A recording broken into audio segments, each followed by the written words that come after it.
Good evening, welcome to speed news. నేను హిమబిందు. ముందుగా headlines.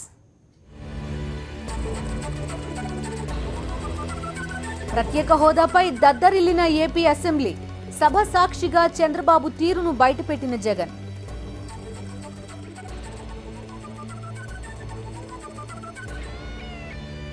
నాడెందుకు తీర్మానాలు చేశారు, నేడెందుకు వద్దంటున్నారు?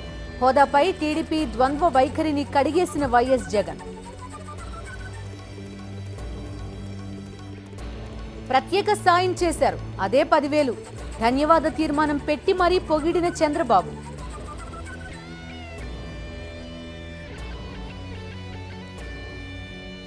పంజాబ్ సీఎంగా అమరీందర్ బాధ్యతలు.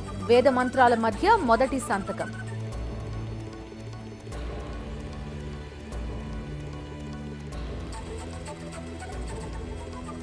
విశ్వాస పరీక్షలో నెగ్గిన బీజేపీ సర్కార్.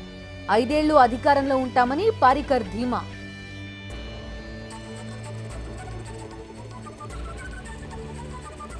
రాంచీ టెస్ట్లో ఆసీస్ కెప్టెన్ స్మిత్ సెంచరీ.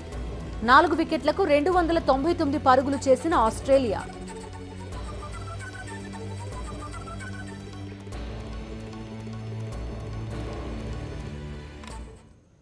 ప్రత్యేక హోదాపై ఏపీ అసెంబ్లీ దద్దరిల్లింది. ప్రత్యేక సాయం చేసిందంటూ కేంద్ర మంత్రివర్గానికి ధన్యవాదాలు తెలిపే తీర్మానం విషయంలో అధికార పక్షం ఇరకాటంలో పడింది.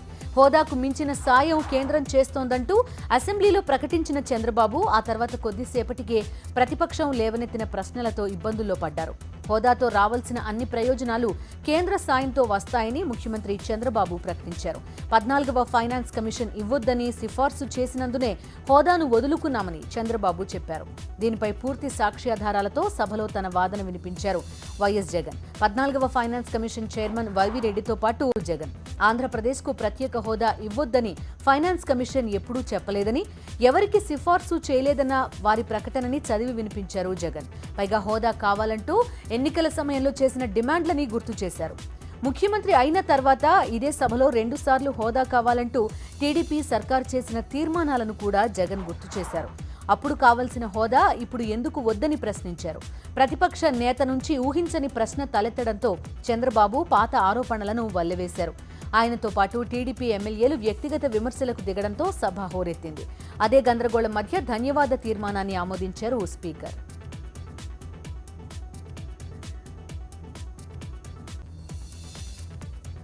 ప్రతిపక్ష నేత వైఎస్ జగన్ సంధించిన ఏ ఒక్క ప్రశ్నకు అధికార పక్షం నుంచి సమాధానం రాలేదు. అధికార పక్షం సమాధానం ఇవ్వకపోగా విపక్షంపై ఎదురుదాడి చేసింది. ప్రతిపక్ష నేత మాట్లాడుతుంటే పదే పదే మైక్ కట్ చేశారు. వాళ్ళు ప్రత్యేక హోదాను కూడా కలుపుతూ పోలవరం దగ్గర నుంచి మిగతాటివన్నీ కూడా కలుపుతూ అన్నీ ఇస్తామని చెప్పి వాళ్ళు చెప్పినప్పుడు ఇవాళ వాళ్ళు అవి మాత్రమే ఇస్తున్నాము, అవి మాత్రమే మీకు ఇస్తున్నాము, ప్రత్యేక హోదాను మేము మీకు ఇవ్వడం లేదు అని చెప్పి, ఇవ్వబోవడం లేదు అని చెప్పి వాళ్ళు సంకేతాలు ఇస్తా ఉన్నప్పుడు ఇదే చంద్రబాబు నాయుడు గారు ఏ మాదిరిగా ఎందుకు దాన్ని ప్రశ్నించుకోకుండా, దాన్ని ఎందుకు ప్రశ్నించకుండా, ఎందుకు చంద్రబాబు నాయుడు గారు గమ్ముగా ఉండి ఇవాళ కృతజ్ఞతలు చెప్పడానికి ఎందుకు ముందుకు వస్తా ఉన్నాడు అని చెప్పి నేను అడుగుతా ఉన్నా ఇదే చంద్రబాబు నాయుడు గారు. అధ్యక్ష నేను ఒకటే అడుగుతా ఉన్నా, ఇది అధ్యక్ష ఏపీ రీఆర్గనైజేషన్ యాక్ట్ అధ్యక్ష, దీంట్లో పోలవరం, దీంట్లో section 91 the Polavaram irrigation project hereby is declared to be a national project అనే యాక్టును అప్పుడే రాష్ట్రాన్ని విడగొట్టేటప్పుడే మనకు చెప్పిన హామీ అధ్యక్ష, ఇది యాక్ట్లో కూడా పెట్టారు. అదే మాదిరిగానే 90లో క్లాస్ నెంబర్ 4 ఏం చెప్తుందంటే the central government shall execute the project, Polavaram project. మరి ఇవన్నీ కూడా వాళ్ళు చేస్తామని చెప్పినట్టువే, వాళ్ళు చేస్తా ఉన్నారు. దానికి సంతోషం అధ్యక్ష. కానీ ఇవి చేస్తూనే మరోవైపున ప్రత్యేక హోదా వాళ్ళు ఇవ్వబోము అని చెప్తున్నారు. దాన్ని చంద్రబాబు నాయుడు గారు తానా తందానా అంటున్నారు. దీనికి మేము వ్యతిరేకము అని చెప్పి మాత్రం గట్టిగా మేము చెప్తా ఉన్నాం అధ్యక్ష. వాళ్ళు ఇస్తామన్నది ఏదైతే ఇస్తా ఉన్నారో leader of the house respond.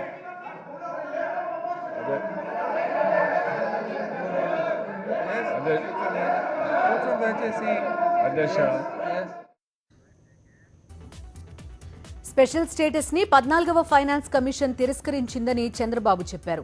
విడిపోయిన ఏపీకి కేంద్ర సహకారం అవసరమన్నారు. స్పెషల్ స్టేటస్ లో పారిశ్రామిక లాభాలు ఎక్కడున్నాయో చెప్పాలని చంద్రబాబు ప్రతిపక్షాన్ని అడిగారు. స్టేటస్ విషయం నేను చాలా స్పష్టంగా చెప్పాను. మేము బాగా ఇబ్బందుల్లో ఉన్నాం. రాష్ట్రం కట్టుబట్టలతో అప్పులతో వచ్చాం. హేతుబద్ధత లేదు. మీరు ఏదైతే చట్టంలో పెట్టారో అవన్నీ ఇవ్వాలి. అవే కాకుండా మమ్మల్ని పైకొచ్చే వరకు మీరు హ్యాండ్ హోల్డింగ్ ఇవ్వాలి, చేయూతనివ్వాలి అనే విషయమే నేను కోరాను. అదే మార్గ అధ్యక్ష, నేను ఆ రోజు మీరు చూస్తే స్పెషల్ స్టేటస్ విషయాలు అడిగాను. అదొకటే కాదు, ఇంకా చాలా విషయాలు అడిగాను. కానీ ఆ రోజు స్పెషల్ స్టేటస్ని 14th ఫైనాన్స్ కమిషన్ తిరస్కరించడం, అది ఇంకా రాబోయే రోజులు ఏ రాష్ట్రానికి ఉండదనే విధంగా అవార్డు ఇవ్వడం. అవార్డు ఇచ్చిన తర్వాత ఈరోజు మీరు చూస్తే కేంద్ర ప్రభుత్వం ముందుకొచ్చి మీకు స్పెషల్ స్టేటస్లో ఇచ్చేటి అన్ని స్పెషల్ అసిస్టెన్స్లో ఇస్తామని చెప్పిన తర్వాత ఒక విద్యత ఉండే రాజకీయ నాయకుడిగా, అనుభవం ఉండే రాజకీయవేత్తగా, ఒక ముఖ్యమంత్రిగా నేను నిర్ణయం చేశాను. హోదా విషయంలో 14వ ఆర్థిక సంఘం సిఫార్సులను అడ్డుపెట్టుకుని చంద్రబాబు ప్రజల్ని మోసం చేస్తున్నారని వైఎస్ జగన్ మండిపడ్డారు. సాక్షాత్తు 14వ ఆర్థిక సంఘం సభ్యుడు అభిజిత్ సేన్ లిఖితపూర్వకంగా రాసిన లేఖ చంద్రబాబుకు కనిపించదా అని సభ సాక్షిగా ప్రశ్నించారు. అధ్యక్ష, ఇంకో విషయం అధ్యక్ష, చంద్రబాబు నాయుడు గారు మాట్లాడుతూ ప్రత్యేక హోదా గురించి తాను మాట్లాడుతూ 14th ఫైనాన్స్ కమిషన్ దీన్ని పూర్తిగా నో చెప్పింది, అందుకనే ఈలేని పరిస్థితి అని చెప్పి చంద్రబాబు నాయుడు గారు మళ్ళీ గోబెల్స్ ప్రచారంలోకి దిగారు. అధ్యక్ష, అభిజిత్ సేన్ అధ్యక్ష 14th ఫైనాన్స్ కమిషన్లో మెంబర్, తాను గోవిందరావు గారు మరొక మెంబరు, తాను 14th finance commission chairman YV Reddy గారు ఎన్నెన్నో సందర్భాలలో ఇచ్చారు అధ్యక్ష. ఇది రాతపూర్వకంగా అభిజిత్ సేన్ రాసిన లేఖ అధ్యక్ష. ఈ లేఖలో the 14th finance commission did not recommend abolition of special category status, did not recommend abolition of special category status అని అదే 14th ఫైనాన్స్ కమిషన్ కి చెందిన మెంబర్ ఏకంగా రాతపూర్వకంగా లేఖిస్తే ఆ లేఖ చంద్రబాబు నాయుడు గారికి కనపడదు అధ్యక్ష.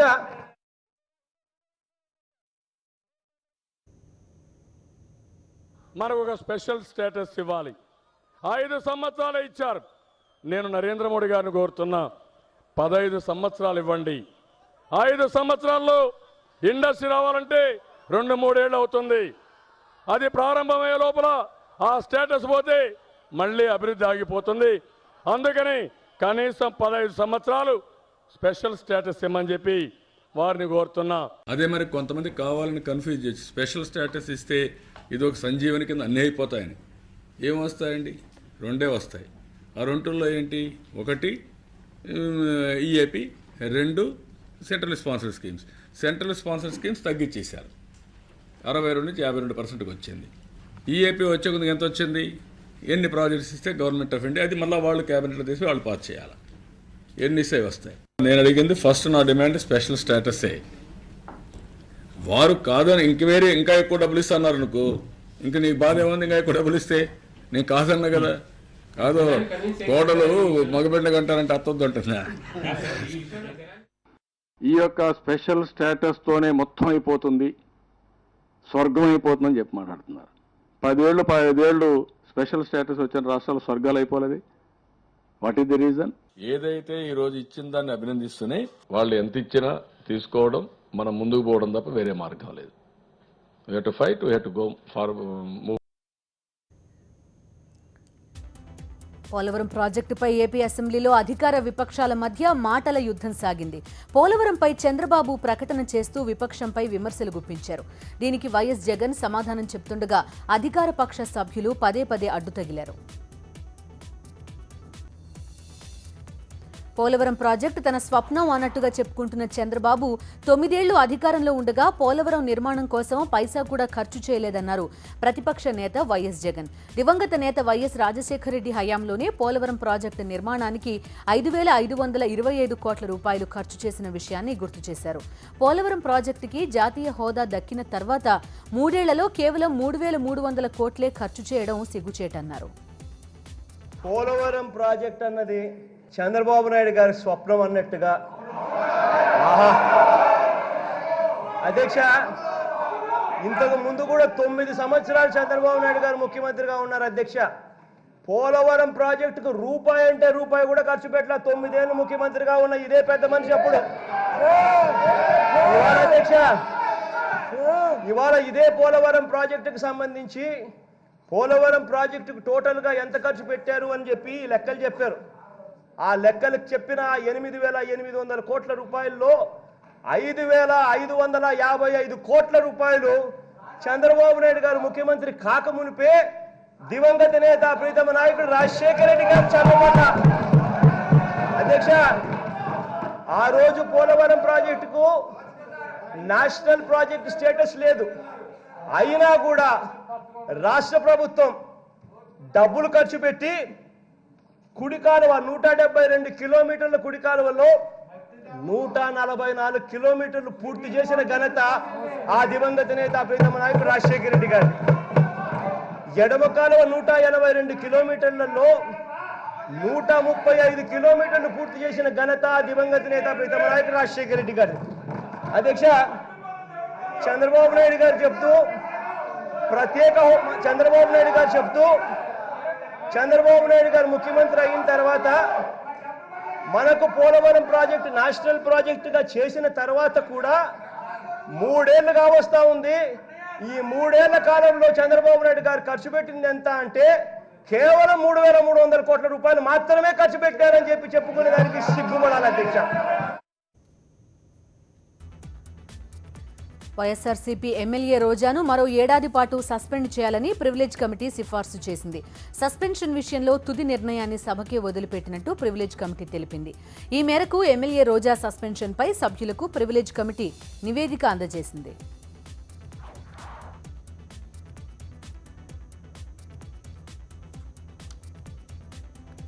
ఏపీ రాజధాని నిర్మాణం కోసం భూములిచ్చిన రైతులకు నష్టపరిహారంపై ప్రభుత్వాన్ని నేషనల్ గ్రీన్ ట్రిబ్యునల్ ప్రశ్నించింది. రాజధాని రైతుల నష్టపరిహార అంశంపై ఎన్జీటీలో వాడివేడిగా వాదనలు జరిగాయి. 2013 చట్ట ప్రకారం భూసేకరణ జరపలేదని పిటిషనర్ తరపు న్యాయవాది వాదించారు. దీనిపై స్పందించిన ప్రభుత్వం తరపు న్యాయవాది రైతులకు పరిహారం ఇవ్వడం లేదని, ప్లాట్లు ఇస్తున్నామని ట్రిబ్యునల్కు తెలిపారు. దీనిపై ట్రిబ్యునల్ అభ్యంతరం తెలిపింది. ప్లాట్లతో రైతులు ఏం చేస్తారని, వారికి జీవనోపాధి ఎలా అని నిలదీసింది. అంతేకాదు రాజధానిలో ఆహార భద్రత, రైతుల జీవనోపాధికి కూడా ముప్పు ఉందని పిటిషనర్ తరపు న్యాయవాది ట్రిబ్యునల్కి తెలిపారు. విచారణలో భాగంగా అమరావతిలో ఏ వాహనాలు ఉపయోగిస్తారని ఎన్జీటీ ప్రశ్నించింది. దీనిపై స్పందించిన ప్రభుత్వం రవాణాకు ఎలక్ట్రికల్ బస్సులు ఉపయోగిస్తామని తెలిపింది. అయితే డీజిల్ వాహనాలపై నిషేధం విధిస్తామని ఎన్జీటీ స్పష్టం చేసింది. కేసు పూర్వాపరాలను తెలుసుకున్న ట్రిబ్యునల్ తదుపరి విచారణను ఏప్రిల్ 17కి వాయిదా వేసింది.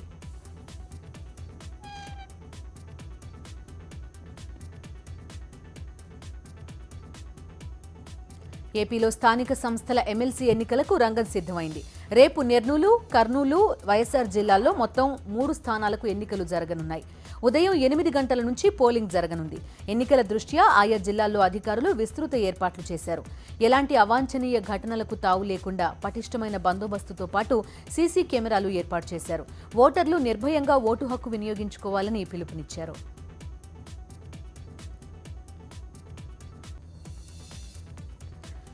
పవిత్రమైన అమ్మ అనే బంధానికి మాయని మచ్చను తెచ్చిపెట్టింది ఆ మహిళ. పేగుపాశాన్ని మరచి పైశాచికంగా వ్యవహరించింది. కన్నబిడ్డ అని కూడా చూడకుండా చిత్రహింసలకు గురిచేసింది. హైదరాబాద్ జీడిమెట్ల పోలీస్ స్టేషన్ పరిధిలో ఈ దారుణ సంఘటన వెలుగు చూసింది. సంగారెడ్డికి చెందిన మురళీకృష్ణకు 2005లో అనూషతో వివాహమైంది. వీరికి 2 కుమారులు. అయితే మనస్పర్ధల కారణంగా భర్తతో విడాకులు తీసుకున్న అనూష పిల్లలను తన వద్దే ఉంచుకుని ఆలనా పాలనా చూసుకుంటోంది. ఈ క్రమంలో వేరే వ్యక్తితో వివాహేతర సంబంధం పెట్టుకున్న అనూష పిల్లలను చీదరించుకోవడం మొదలుపెట్టింది. భర్తపై ఉన్న కోపాన్ని బిడ్డలపై చూపించడం పనిగా పెట్టుకుంది. ఇష్టానుసారం కొట్టింది. ఒళ్లంతా వాతలు పెట్టింది. అనూష క్రూరత్వానికి పాపం ఆ పసివాడి శరీరం పుండైంది. విషయాన్ని ఆలస్యంగా గుర్తించిన తండ్రి కొడుకుతో కలిసి పోలీసులను ఆశ్రయించాడు. పిశాచిలా వ్యవహరించిన మాజీ భార్య అనూషపై కఠిన చర్యలు తీసుకోవాలని ఫిర్యాదు చేశాడు.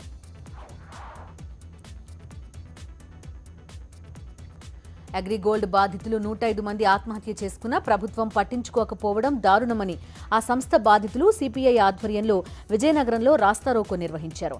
అగ్రిగోల్డ్ డైరెక్టర్ల ఆస్తులను వేలం వేయాలని, వారిని అరెస్ట్ చేయాలని డిమాండ్ చేశారు. ఏజెంట్లు కస్టమర్స్ కి వెంటనే న్యాయం చేయాలని కోరారు. చంద్రబాబు కేవలం 15 నిమిషాలు కేటాయిస్తే సమస్య పరిష్కారం అయిపోతుందని చెప్పారు. కానీ అగ్రిగోల్డ్ యాజమాన్యంతో ప్రభుత్వం కుమ్మక్కై లక్షలాది మంది జీవితాలతో చెలగాటమాడుతోందని మండిపడ్డారు. అగ్రిగోల్డ్ బాధితులు సామూహిక ఆత్మహత్యలు చేసుకుంటే చంద్రబాబే బాధ్యత వహించాలని హెచ్చరించారు. హైదరాబాద్ రంగారెడ్డి మహబూబ్ నగర్ ఉపాధ్యాయ నియోజకవర్గ ఎమ్మెల్సీ ఎన్నికల బ్యాలెట్ పత్రాలను ఎన్నికల ముఖ్య అధికారి భన్వర్లాల్ తనిఖీ చేశారు. ఈ నెల 19న నిర్వహించే ఎన్నికల కోసం 13న బ్యాలెట్ పత్రాల ముద్రణ పూర్తయింది. ఈ బ్యాలెట్ పత్రాల పరిశీలన, తనిఖీ హైదరాబాద్ చాదర్ఘాట్లోని విక్టరీ ప్లేగ్రౌండ్ ఇండోర్ స్టేడియంలో నిర్వహిస్తున్నారు. బ్యాలెట్ పత్రాల తనిఖీ ప్రక్రియను భన్వర్లాల్ స్వయంగా పరిశీలించారు. ప్రతి బ్యాలెట్ పత్రంపై అభ్యర్థుల ఫోటోలు స్పష్టంగా ఉండాలని పేర్కొన్నారు. పొరపాట్లు జరగకుండా జాగ్రత్తలు తీసుకోవాలని అధికారులకు సూచించారు.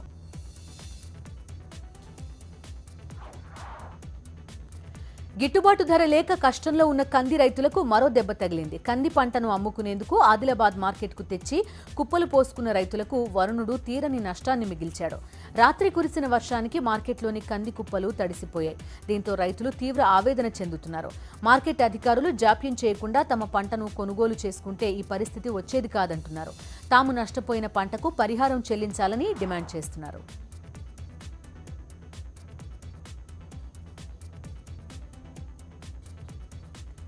ఆరుగాలం కష్టించి పంట పండించే రైతన్నపై ప్రకృతి కన్నెరజేసింది. అకాల వర్షానికి నిజామాబాద్ జిల్లాలో 100 ఎకరాల్లో పంట నష్టం జరిగింది. నవీపేట మండలంలోని బినోలా, షాకాపూర్, లింగాపూర్ గ్రామాల్లో వడగళ్లు పడ్డాయి. ఈదురు గాలులు, వడగళ్లతో 10 ఇళ్లు ధ్వంసమయ్యాయి. విద్యుత్ స్తంభాలు నేలకొరగడంతో అంధకారం నెలకొంది. మరోవైపు అకాల వర్షంతో మామిడి, మొక్కజొన్న, వరి పంటలు దెబ్బతిన్నాయి. అప్పులు చేసి పెట్టుబడులు పెట్టామని పంట చేతికొచ్చే సమయంలో అకాల వర్షం తమను నిండా ముంచిందని రైతులు ఆవేదన వ్యక్తం చేస్తున్నారు.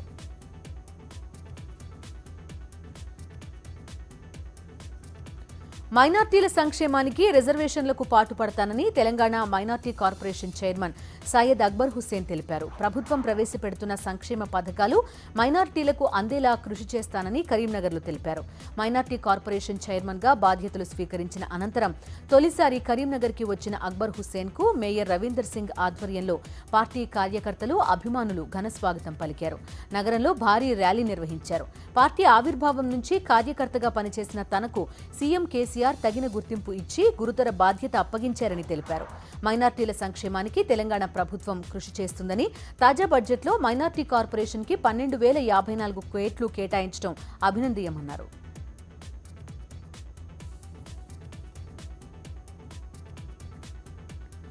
కామారెడ్డి జిల్లాలోని నిజాం సాగర్ మెయిన్ కెనాల్ మలుపు వద్ద ఆర్టీసీ బస్సు లారీ ఢీకొన్న ఘటనలో పలువురు గాయపడ్డారు. ఆర్టీసీ బస్సు డ్రైవర్ సమయస్ఫూర్తిగా వ్యవహరించడంతో పెను ప్రమాదం తప్పింది. డ్రైవర్ గనక సడన్ బ్రేక్ వేసి ఉండకపోతే బస్సు కెనాల్లో పడిపోయి ఉండేదని ఇక్కడి వారంటున్నారు. లారీ డ్రైవర్ అజాగ్రత్త, మితిమీరిన వేగమే ప్రమాదానికి కారణమని ప్రత్యక్ష సాక్షులు చెబుతున్నారు. ప్రమాదం జరిగిన వెంటనే బస్సులోని ప్రయాణికులు భయాందోళనతో పరుగులు తీశారు. గాయపడ్డ వారిని 108 వాహనంలో బాన్స్వాడ ప్రభుత్వాసుపత్రికి తరలించారు.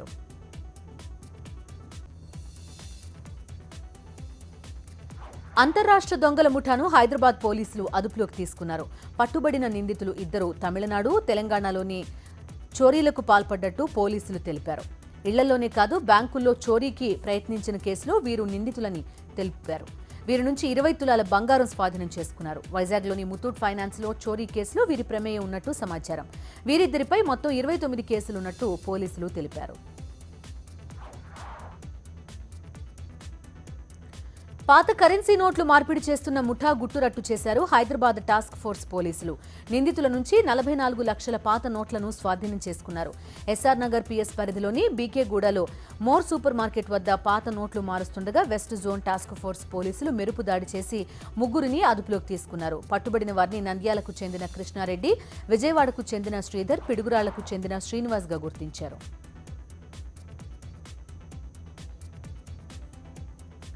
గోవాలో బీజేపీ మరో విజయం సాధించింది. అత్యంత కీలకమైన బల పరీక్షలో బీజేపీ సర్కార్ గెలుపొందింది. శాసనసభలో జరిగిన విశ్వాస పరీక్షలో బీజేపీ ప్రభుత్వం 22-16 ఓట్ల తేడాతో విజయం సాధించింది. ప్రభుత్వానికి మద్దతుగా 22 ఓట్లు రాగా వ్యతిరేకంగా 16 ఓట్లు వచ్చాయి. బీజేపీకి అనుకూలంగా పడిన ఓట్లలో బీజేపీవి 12 ఓట్లు ఉండగా ఎంజీపీ, జీఎఫ్పీల నుంచి 3 చొప్పున ఓట్లు పడ్డాయి. ఒకప్పటి కాంగ్రెస్ మిత్రపక్షం ఎన్సీపీ నుంచి ఒక ఎమ్మెల్యే గెలుపొందగా ఆయన కూడా బీజేపీకే మద్దతిచ్చారు. 3 స్వతంత్రులు కూడా కమలానికే జై కొట్టారు. దీంతో బీజేపీకి 22 మంది ఎమ్మెల్యేల సపోర్ట్ లభించింది. అయితే ఈ విశ్వాస పరీక్షలో కాంగ్రెస్ కు మరో షాక్ తగిలింది. బల పరీక్ష నుంచి ఒక కాంగ్రెస్ ఎమ్మెల్యే వాకౌట్ చేశారు. దీంతో కాంగ్రెస్ బలం 16కి పడిపోయింది. 16 మంది ఎమ్మెల్యేలు ప్రభుత్వానికి వ్యతిరేకంగా ఓటేశారు.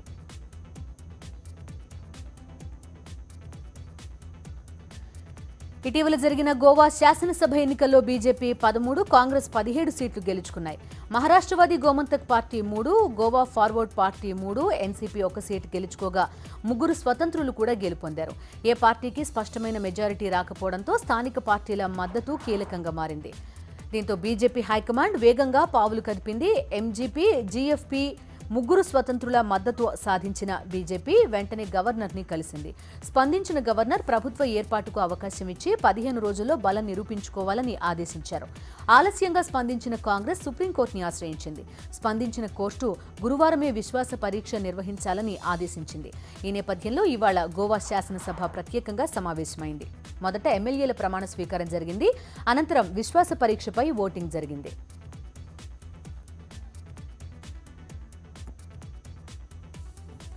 దశాబ్ద కాల సుదీర్ఘ విరామం తర్వాత పంజాబ్లో కాంగ్రెస్ ప్రభుత్వం కొలువుదీరింది. ముఖ్యమంత్రిగా కెప్టెన్ అమరీందర్ సింగ్ ప్రమాణం చేశారు. రాజ్భవన్లో నిరాడంబరంగా జరిగింది ఈ కార్యక్రమం. గవర్నర్ వీపీ సింగ్ బద్నౌర్ అమరీందర్తో ప్రమాణ స్వీకారం చేయించారు.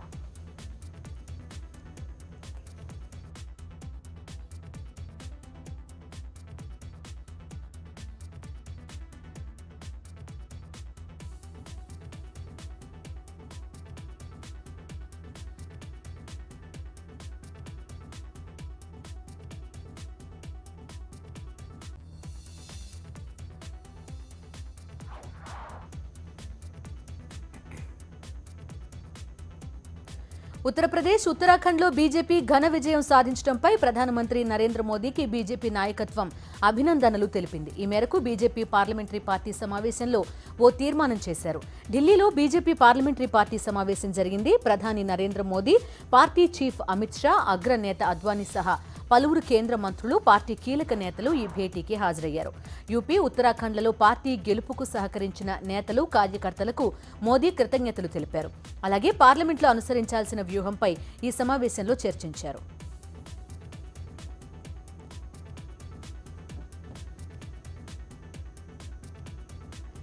లోక్సభలో కాంగ్రెస్ పక్ష నేతగా వ్యవహరిస్తున్న మల్లికార్జున ఖర్గే ఆ పదవి నుంచి తప్పుకోనున్నారా? వేరే కీలక పదవిని ఆయన చేపట్టనున్నారా అంటే అవుననే సమాధానం వస్తోంది. లోక్సభలో కాంగ్రెస్ నేతగా ఉన్న మల్లికార్జున ఖర్గే త్వరలో ప్రజాపద్దుల సంఘం పీఏసీ తదుపరి చైర్మన్గా నియామకం కానున్నట్టు సమాచారం.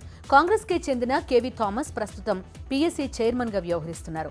ఆయన పదవీకాలం ఏప్రిల్ 30తో ముగియనుంది. దీంతో ఖర్గేను పీఏసీ చైర్మన్గా నియమించాలంటూ కాంగ్రెస్ నాయకత్వం లోక్సభ స్పీకర్కు లేఖ రాసినట్టు సమాచారం. దళిత నాయకుడైన ఖర్గే గతంలో కర్ణాటక ఉప ముఖ్యమంత్రిగా పనిచేశారు. యూపీఏ హయాంలో రైల్వే, కార్మిక శాఖలు నిర్వహించారు. జమ్మూ కశ్మీర్లో వేర్పాటువాదులను శ్రీనగర్లో పోలీసులు అరెస్ట్ చేశారు. వేర్పాటువాద నాయకులు సయ్యద్ అలీషా గిలానీ, మిర్వాయిజ్ ఉమర్ ఫరూక్, యాసిన్ మాలిక్ అనుచరులతో కలిసి ప్రెస్ మీట్ నిర్వహించేందుకు ప్రయత్నించారు. స్వతంత్రం కావాలంటూ పెద్ద పెట్టున నినాదాలు చేశారు. ఫ్రీడమ్ కోసం పోరాటం సాగిస్తామంటూ ర్యాలీగా వచ్చారు. వీరిని పోలీసులు అడ్డుకున్నారు. వేర్పాటువాద నేతలను అరెస్ట్ చేశారు. ఈ క్రమంలో పోలీసులకు, సెపరేటిస్ట్ మద్దతుదారులకు మధ్య తోపులాట చోటు చేసుకుంది.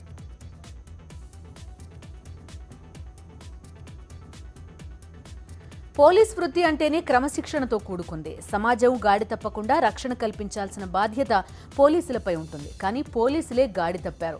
పోలీస్ స్టేషన్లోనే దుకాణం తెరిచి ఫుల్గా మందు కొట్టారు. మధ్యప్రదేశ్లోని గ్వాలియర్లో ఈ ఘటన జరిగింది. హోలీ పండుగ సందర్భంగా పోలీస్ స్టేషన్లో పోలీసులు రంగులు చల్లుకున్నారు. అంతటితో ఆగకుండా బీర్లు తాగారు. పోలీస్ దుస్తుల్లోనే మందు కొట్టారు. ఇది కెమెరాకి చిక్కింది. ఈ వీడియో ఇప్పుడు సోషల్ మీడియాలో హల్చల్ చేస్తోంది.